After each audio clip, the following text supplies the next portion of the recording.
Malsorët janë rrugtar sy pa trembur, duke ju ngjitur maleve me pushkën hedhur mbi supe. Në të gjithë Shqipërinë asnjë banor nuk del pa armë dhe nuk bëhet asnjë hap jashtë shtëpisë pa pushkë. Janë fjalët e një udhëpërshkruesit huaj, teksa kalon nëpër trojet e mirëditasëve të njohur si trashëgimtar të paralindur të kanunit të Lekës.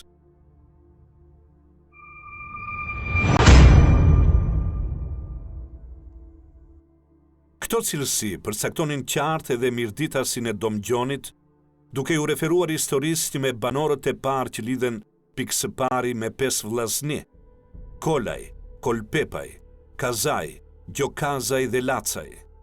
Historia më vonshme e shënuan regjistrat e famullisë së Fanit rreth vitit 1850, duke folur për sangun e Domgjonit, na çon te 4 shtëpi: e Përnocës, Bajraktarët, Gjokolaj dhe Ndue Ndrecgjerës. Herët shtëpi Bajraktari në Fan ka qenë gjinoka i Bisakut. Përgjegjësinë e morën Kolpepajt e Domgjonit, ku fillimisht bajrakun e pati shtëpia e Luçis, dhe pastaj shtëpia e Përnocës. Mbas vrasjes së Ndue Përnocës në fushë të betejës, titulli u kaloi bajraktarëve të sotëm. Bajraktarët e Fanit kanë krijuar emër dhe ndërta përmendet Ndue Përnoca, që mbeti në luftën e Shumljes, dhe pasti Kol Bajraktari, Nikol Ndue Bajraktari dhe i biri Hajdar Bajraktari. Familja e Ndue Përnocës ka ardhur në 2 breza me nga një burrë dhe vetëm në brezin e tretë lindën 4 djem, prej të cilëve dolën shumë pasardhës të shpërndar sot midis Shqipërisë dhe Shteteve të Bashkuara të Amerikës. Ndoj ka lindur rreth viteve 1840 dhe konsiderohet si themeluesi i familjes. Kur ishte në front të luftës në Shumlje, mori si ariqin për lindjen e bibës, djalit të tij, dhe me atë rast ishte shprehur me të qeshur: "Djal jam vet." Ato ditë ai sapo i kishte mbushur 25 vjeç, dhe vetëm pak më vonë vritet dhe varroset atje. I biri, biba, nuk arriti ta shohte atin, megjithatë eci në rrugën e tij. Mori pjesë në luftimet kundër rebelëve të Shqipërisë Mesme dhe u sëmur atje. Vdiq nga sëmundja e malarjes dhe që varrosur në kallme të Lezhës. Biba la 4 fëmijë: Nduen 12 vjeç, Dodën 8 vjeç, Prenën 5 vjeçe dhe Frokun 2 vjeç. Te trojet erdhën kushërinjt: Preng Dodë Përnoca dhe Gjok Dodë Përnoca, duke bashkuar përsëri shtëpinë dhe ekonominë, derisa u martua Ndue biba. Ndër burrat e njohur të Fanit dhe të Mirditës, që ja ngriti edhe më lart emrin derës së tij, ishte Dodë Bib Përnoca, që duke shërbyer pranë kapitanit, do të ndikonte jo vetëm mbi atë vet, por do të përcaktonte krejt fatet njerëzore të familjes dhe pasardhësve të tyre për 50 vjet. Doda ishte i lindur për ushtarak, njeri shumë serioz, e i rezervuar dhe me ndjenjën e drejtësisë e të respektit për dinjitetin njerëzor. Në vitin 1943, qarkori i Partisë Komuniste për Shkodrën kreu atentat ndaj qark-komandantit të Shkodrës, major Ndrec Prengmarkut. Gjon Markagjoni u kërkoi komunistëve t'i çonin një sqarim në lidhje me atë vrasje, dhe pasi priti disa ditë, vendosi t'i ndëshkonte vetë përgjegjësit. Duke qenë në dieni se Gjorgji Karamitri ishte drejtues i rëndësishëm i qarkorit, dërgon Gjon Gjet Vokrin dhe Dodë Bib Përnocën që t'ia sillnin për të mjekuar disa të plagosur. Doktori jo vetëm që kundërshtoi të shkonte, por me shpejtësi nxori agantin dhe do t'i vriste të dy në vend, sepse Gjon Gjetës i shkrepi revolveri që kishte mundur ta nxirrte para tij. I vëmendshëm dhe shumë i shpejt, Dodë biba e kishte nxjerrë revolverin dhe e vret doktorin në kushtet e vetë mbrojtjes së nevojshme. Me këtë rast u mbyllën shtigjet e jetës dhe për të dhe familjen filloi kalvari i vuajtjeve që zgjati deri në vitin 1990. Familja e Ndue dhe Dodë Bib Përnocës Provoi të gjitha të këqijat. Vrasja e Dodës, djegja e 2 shtëpive, aratisja e Ndojt me të 2 djemë të rritur dhe ndarja përsëgjalli e familjes. Edhe vdekja aksidentale e Gjonit ka lidhje të tërthort me këtë situatë. Kështu Dot Biba mbeti në mal, fillimisht pranë Mark Gjon Markajt, si njeri i afërt i tij, pastaj kaloi në bjeshkët e runës afër shtëpisë. Qëndroi atje se ishte betuar të mos largohej dhe të mos e linte familjen për të gjallë në mëshirën e fatit. Dot Biba i iku kompromisit me shtetin, edhe pse njerëz të afërt e me ndikim politik i premtuan faljen e jetës. Isha 3 vjeçë, shkova ke shpeja jonë la të gjetat. Shpeja ishte skej post milicie. Komandant ishte Markan Kollxhugja. Atë natë, kër një gjumë sufër Markan Kollxhugja, shkon kret milicia ke Markan Kollxhugja. Të nesëmën, unë shkova ke shpeja, se ishme e vogël, e neva se baba e ata shkon me gardën e kapitan Gjonit. Zgjedhja e tij për të qëndruar në mal përmblidhet në fjalët që ja kishte thënë Mark Gjon Markaj në momentin kur ishte shkëputur nga formacioni luftarak ku bënte pjesë. Unë nuk do të dorëzohem, nuk do të kërkoj mëshirë, a dhe do të qëndroj deri në fund besnik i betimit që kam ba një herë. Po rini partia po, mos 6 mushk erdhën në dojën shpejt në vetë. 3 shpejt për një. Ku jetuat jo? Më për shok, u damë, për kusharit. Sa qëndruat? Qëndruam të ndimnim. Si u karidimi erë më prenvertë, më shpejt gjithme. Kemi jetu shtëtëj. Dire ke ka ragja për i burgut, kër ka ragja për i burgut, nga kanë shpejt, e nga kanë qiku një ndërnim. Kemi shku një ndërnim, kemi një 3 muaj në lirë, mas 3 muaj, familja lojt, e në ke shpejt gjithme me kërnejt, e në shumë berat me ajën, 2 vjetë. Mas 2 vjetë në lirë unë, qatë herë kam të ku babën, mas i kam erë. 2 herë.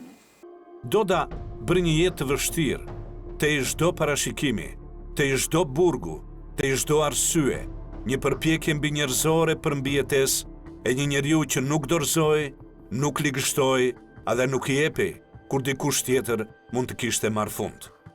Pas takimit rastësor me Kadri Matën nga Suroj, u lidhën në besë dhe kaluan së bashku pjesën e mbetur të jetës, duke mbetur të vrarë në një rezistencë të pashembullt, ku zhvilluan 6 orë luftë ndaj forcave të ndjekjes.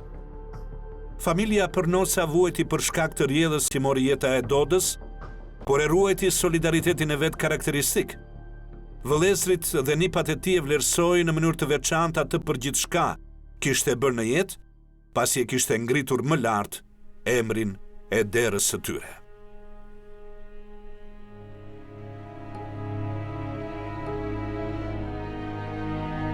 I vllai Dodës, Ndue Bib Përnosa, ishte një burr me emër që e mbajti lart kultin e mikut, të fjalës, edhe të besës. Ai provoi të gjitha llojet e mungesës së lirisë, e burgosën në Shkodër, e çua në internim në Lezhë dhe Berat. U aratis, edhe qëndroi bashkë me të 2 djemtë maleve të Mirditës, Pukës dhe të Kuksit. Provoi kampet e emigrantëve, jetën e vështirë larg familjes, izolimin në kamp, daljen përtej detit në Itali dhe varrosjen përfundimtare të shpresave për të kthyer në familje pas kalimit përtej oqeanit në Shtetet e Bashkuara të Amerikës, vetëm për të mos u nënshtruar diktaturës komuniste.